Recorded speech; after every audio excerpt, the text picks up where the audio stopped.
எத்தனை நாளுங்கிறத கண்டுபிடிச்சிட்டு அதுக்கப்புறம் தான் கொஸ்டின்குள்ளே வரப்போறோம். இப்போ ஏ எத்தனை நாள்ல முடிக்கிறார் கொஸ்டின் படி? ஏ ஒரு வேலையை 25 டேஸ்ல முடிக்கிறார். பி அதே வேலையை எத்தனை நாள்ல முடிக்கிறாரு? 15 நாள்ல முடிக்கிறார். இதை கண்டுபிடிச்சிட்டு இப்போ கொஸ்டின்குள்ள வாங்க. இப்போ ஸ்டெப் நம்பர் 1. ஸ்டெப் நம்பர் 1 பாத்தீங்க அப்படின்னா 25க்கு 15க்கு எல்சிஎம் பாத்தீங்கன்னா 75 நாள். ஸ்டெப் நம்பர் 1 சரிங்களா?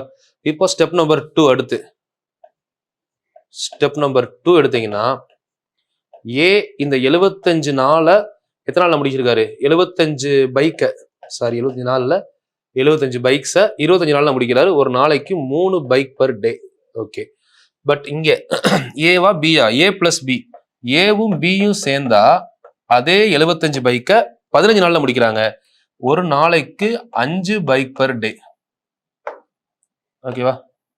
ஏ அப்படிங்கிறது 3 பைக் பர் டே, பி அப்படிங்கிறது 2 பைக் பர் டே, மொத்தம் 5 பைக் பர் டே. சரிங்களா? அப்போ ஏவோட ஒர்க்கு நல்லா புரிஞ்சுக்கிச்சா? ஏவோட ஒர்க்கு 3 பைக் பர் டே, பியோட ஒர்க்கு 2 பைக்ஸ் பர் டே. கண்டுபிடிச்சோமா? இப்போ என்ன சொல்றாங்க?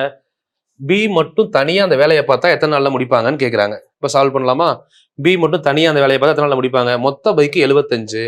பி மட்டும் ஒர்க் பண்ணாங்க அப்படின்னா ஒரு நாளைக்கு எத்தனை பைக் பண்ணுவாங்க? 2. ஸோ 75/2 கேன்சல் பண்ணீங்க அப்படின்னா 37 1/2 டேஸ்.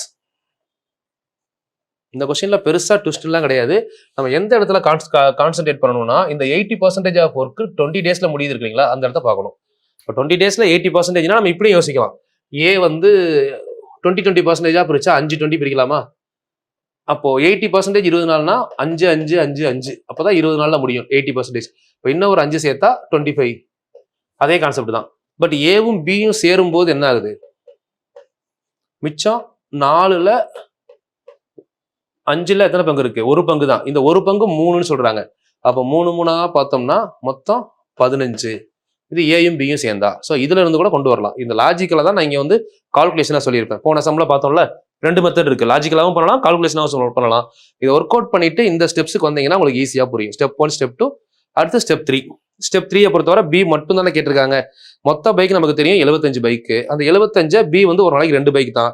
அப்ப 75/2. இதை கரெக்டா கேன்சல் பண்ணீங்கன்னா உங்களுக்கு ஆன்சர் வந்துடும் டைரக்டா. ஓகேவா?